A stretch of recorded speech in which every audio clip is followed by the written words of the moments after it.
Julia Cameron's The Artist's Way is probably a book you've heard of. It's probably a book you've read. The idea I'm talking about today is essentially her practice, which she calls the morning pages. I have, just this week in fact, began reading The Artist's Way for the first time. When I wrote this practice down a year ago now, I had no idea that it existed in this very famous book. So clearly it's an exercise that is completely revolutionary and simple and effective all in its own right. What are morning pages? Julia says, put simply, the morning pages are 3 pages of long handwriting, strictly stream of consciousness. Simply the act of moving the hand across the page and writing down whatever comes to mind. Nothing is too petty, too silly, too stupid or too weird to be included. All that angry, whiny, petty stuff that you write down in the morning stands between you and your creativity. Worrying about the job, the laundry, the funny knock in the car, the weird look in your lover's eye, this stuff eddies through our subconscious and muddies our days.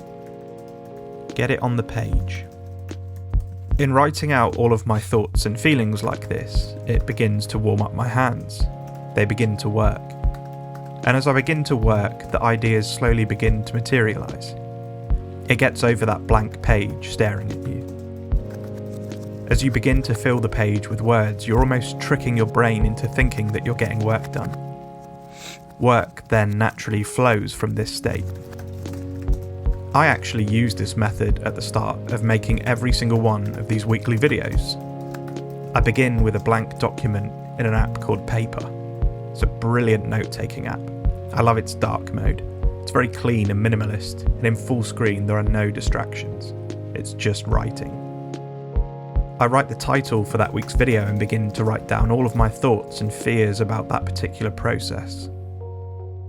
It's easy to just start typing everything, but it's hard to see what it will achieve. Until suddenly, somewhere down the line, it does achieve it. I find it usually starts by me typing out all of my fears that underlie my creative block. Fears that whatever ideas I have won't be good enough, or they won't be accepted, or even seen. It's very refreshing to get those fears out. Funnily enough, it's actually how I discover that those fears are there in the first place. Then, almost always, about halfway down the page, something starts to happen. I get into the flow state.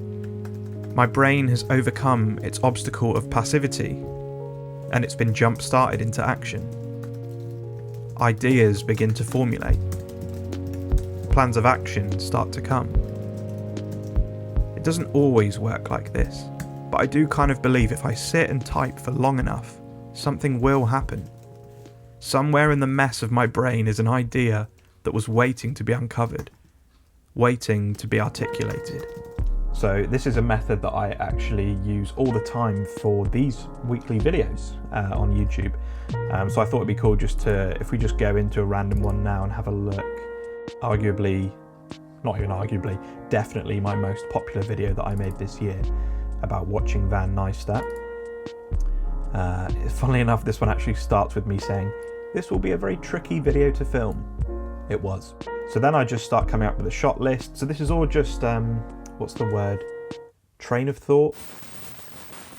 One thought leading to the next, again and again. It's just me saying, okay, here, I'm problem solving. I'm saying, okay, I need to film lots of shots. Okay, so what shots do I need? I write shot list. I then come up with all the shot ideas.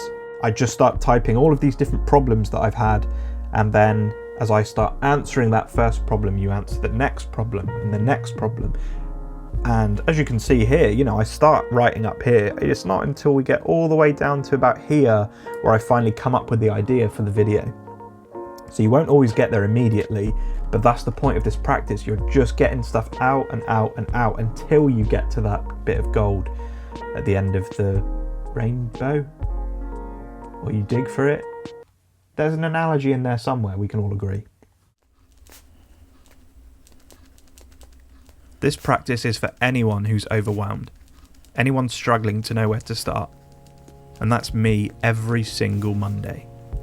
And most days when I start work, to be fair. Sometimes it's hard to know where to even begin writing, but I find that once you begin to write all of this jumble of stuff, you can fairly quickly pick it apart and pick out the bits that are actually helpful. And you kind of end up with the skeleton of your work there in written form. You just have to rearrange it into something that makes sense and go from there. There is no formula, no successful way that you can repeat this process for you.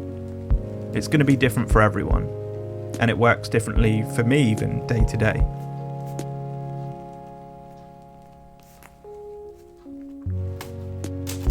Creative block usually doesn't come because you don't have the practical means to make something. Creative block usually is an emotional issue.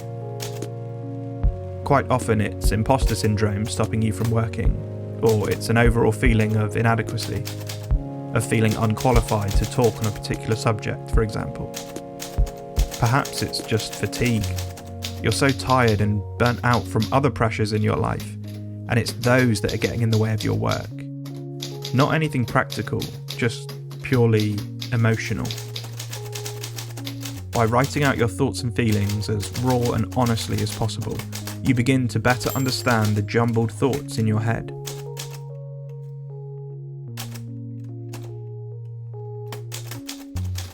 Sometimes the simple act of just releasing those things out into the world is enough to feel that you're able now to let go of them. I think of it like a dam. There's beautifully clear living water ready to burst out, but there's all this crap in the way. All this mess of emotions and feelings and distractions blocking that flow. Once you clear out that blockage, the clear water bursts out and begins to flow freely again.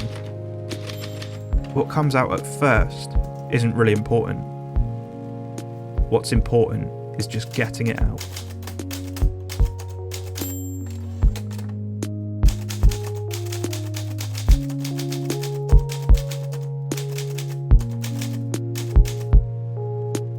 For more from me, you can check out my Substack, where I post 2 newsletters every week.